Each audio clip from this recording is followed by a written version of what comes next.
Hi. ഇന്ന് lunch കഴിക്കാൻ വന്ന സമയത്ത് ഒരു സ്പെഷ്യലായിട്ടുള്ളൊരു ഫുഡ് കണ്ടു. അതൊന്ന് പറയാൻ വേണ്ടിയിട്ടാണ്. അത് യൂട്യൂബിൽ കണ്ട് ചെയ്തതാണ്.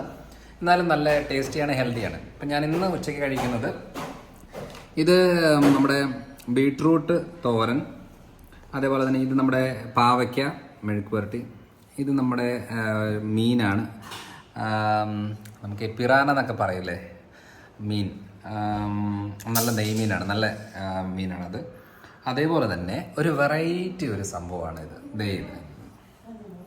അതായത് ഇതെന്നാന്ന് വെച്ചാൽ അത് തന്നെ, ഇത് പരിപ്പും കുമ്പളങ്ങായും ആണ് ഇതിൻ്റെ മെയിൻ ഇൻഗ്രീഡിയൻറ്റ്. ഇത് നോക്കണേ. അത് ഉണ്ടാക്കുന്നത് വളരെ ഈസിയാണ്, വളരെ സിമ്പിളാണ്. അപ്പോൾ എനിക്ക് ഉണ്ടാക്കി വെച്ചതുകൊണ്ട് ഞാൻ കഴിക്കുന്നത് എന്നുള്ളതേ ഉള്ളൂ.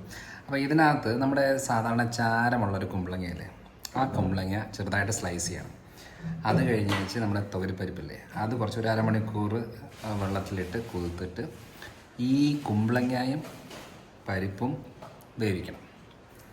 അത് അത്യാവശ്യം വെന്ത് കഴിഞ്ഞ് വിസിൽ വന്നു കഴിഞ്ഞിട്ട് പിന്നെ ചെറുതായിട്ട് വെച്ചിട്ട് നമ്മുടെ തേങ്ങ ചിരണ്ടിയതും, അതേപോലെ തന്നെ പച്ചമുളക്, ജീരകം, ഇത്രയും കാര്യം നമ്മൾ മിക്സിയിലിട്ട് അരച്ച് ഇതിലേക്ക് ചേർത്തിട്ട് ഈ പറയുന്ന നമ്മുടെ വേവിച്ച് വെച്ചേക്കുന്ന കുമ്പളങ്ങയും പരിപ്പിൻ്റെ കൂടെ ഇട്ടിട്ട് നന്നായിട്ട് ഇളക്കിയിട്ട് ഒരു കടുവും കൂടെ പൊട്ടിച്ച് ഇടുക. അങ്ങോട്ട് തന്നെ പൊട്ടിയാൽ സെപ്പറേറ്റ് പൊട്ടിച്ചിട്ട് അതിനകത്തിട്ട് ഇടുക എന്നുള്ളതാണ്. അപ്പം ഇത്രയും കാര്യങ്ങൾ നല്ല ടേസ്റ്റിയാണ്. കുമ്പളങ്ങയൊക്കെ നമുക്ക് ഒത്തിരി ബെനിഫിറ്റ് ഉണ്ട്. കുമ്പളങ്ങയുടെ ബെനിഫിറ്റിൽ നമുക്ക് മെയിനായിട്ടും ഇത് നല്ലൊരു ആൽക്കലൈൻ ഫുഡാണ്. അസിഡിറ്റി ഉള്ള ആളുകൾക്കൊക്കെ ഇത് നല്ലതാണ്. അപ്പം അങ്ങനത്തെ കുറേ ബെനിഫിറ്റുകൾ ഇതിനകത്തുണ്ട്. അതേപോലെ കിഡ്നി കണ്ടീഷൻ ഉള്ളവർക്ക് നല്ലതാണ് കുമ്പളങ്ങ.